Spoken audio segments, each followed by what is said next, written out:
အနုပညာလောကကြားမှာနာမည်ကျော်ကြားလာတဲ့စီးပွားရေးတထေးကြီးတက်သစ္စာမင်းသမီးတွေထဲလဲတွဲမြာပွေလာတဲ့ကိုရွှေမန်းရဲ့အသက်40ပြည့်မှာမင်္ဂလာဆောင်ခဲ့တယ်လို့သိရပါတယ်။သူတို့သမီးကတော့ Apple Clinic ဆေးခန်းပိုင်ရှင်ဒေါက်တာဖူးပွန်ခိုင်ဖြစ်ပါတယ်။ကိုရွှေမန်းဆိုတာဘယ်သူပါလဲ။အောင်မင်းကျော်ကြားတဲ့ရုပ်ရှင်ဇာတ်ကားများရုပ်သံဇာတ်လမ်းတွဲများ TV program များကိုထုတ်လုပ်နိုင်ခဲ့တဲ့မီဒီယာတထေးကြီးပါပဲ။သူရဲ့ပါတနာတွေအဖြစ်လူသိများတာကတော့ဝတ်မုံရွှေကြီးအမျိုးသားကိုနိုင်ဖြိုးကျော်ဖြစ်ပါတယ်။ရွှေမန်းထုတ်တဲ့သချင်းတွေရုပ်ရှင်ဇာတ်ကားတွေ TV အစီအစဉ်တွေမှာသူတို့အုပ်စုတွေပိုင်တဲ့လိမိုတော်ကားကြော်ညာတွေအမြဲပါလိရှိပါတယ်။ Seven Sense Film Production မှာလည်းရှယ်ယာပါဝင်သူဖြစ်ကဘိုးချုံမှုကြီးအသမီးဖြစ်သူခင်တီရစ်သက်မွန်နဲ့လည်းတခြားသောစီးပွားရေးလုပ်ငန်းများကိုလုပ်ကင်ပေးနေရသူဖြစ်ကြောင်းမီဒီယာမှာမကြာခဏဖော်ပြခံရသူဖြစ်ပါတယ်။ Seven Sense ကို BC လုတ်ခံရပြီးနောက်ပိုင်းပွဲမြင်ကွင်းတွေမှာသိမြင်တွေ့ရခြင်းမရှိတော့တဲ့အနုပညာလောကတစ်ခုလုံးရဲ့နောက်ွယ်ကလက်မဲကြီးပေါ့။ရွှေမန်းက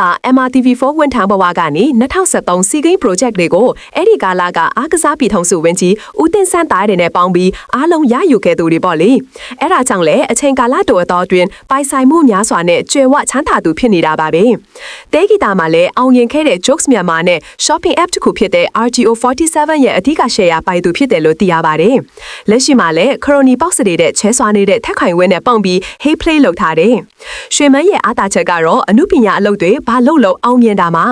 လုံနိုင်တဲ့လုပ်ပိုက်ခွင့်ရကြောင်းလဲပါမယ်။မန္တလေးမှာလည်းသူပိုင်ဆိုင်တဲ့စားတောက်ဆိုင်တွေများစွာရှိတယ်လို့မန္တလေးတောင်ဟိုတယ်ကိုလည်းသူယူထားတယ်လို့လည်းသတင်းတွေထွက်နေပါရဲ့။အနုပညာလုပ်ငန်းအပြင်အဓိကစီးပွားရေးကြီးနှစ်ခုရှိပါရဲ့။မိုးထီမိုးမီရှုလောက်ွက်ကအပြင်ရှမ်းပြည်နယ်ဘက်မှာတောင်ကြီးကားကြီးဝင်းဆိုလာလုပ်ငန်းတွေလုပ်နေတာအဲ့ဒီဘက်ချမ်းကလူတော်များများပြောတာကြားဖူးပါတယ်။သူရဲ့ကြီးကျယ်ခမ်းထားတဲ့မင်္ဂလာဆောင်ကိုလည်း38,000ကျော်ကုန်ကြခံထားတဲ့သိရပြီးသူတို့သမီးဝတ်ထားတဲ့ပတ်တများတဲ့နဲ့တင်ရွှေမန်းရဲ့အချိန်ကာလအတွင်းကျွဲဝချမ်းသာမှုကိုခံမှန်းကြည့်နိုင်တယ်။ရွှေမန်းမင်္ဂလာဆောင်မှာပရိုဖေဆင်နွဲခွဲကြတဲ့အနုပညာရှင်စရဲနဲ့တင်ဘလောက်ထိတောင်တုံးထားလဲခံမှန်းမိတယ်။သူတို့သားအရင်သူတို့သမီးအရန်တွေကိုလည်းတရုတ်ဆောင်များစွာနဲ့ပါဝင်ခြင်းပြခဲ့တယ်လို့တရုတ်ဆောင်ပေါင်းများစွာဟာလည်းပွဲတက်ရောက်ခဲ့ကြပါတယ်။ကဲဒီလောက်ဆိုကိုရွှေမန်းအကြောင်းအကျဉ်းဖြင့်သိကြရပါ့။တကယ်တော့ဘလောက်ချမ်းသာ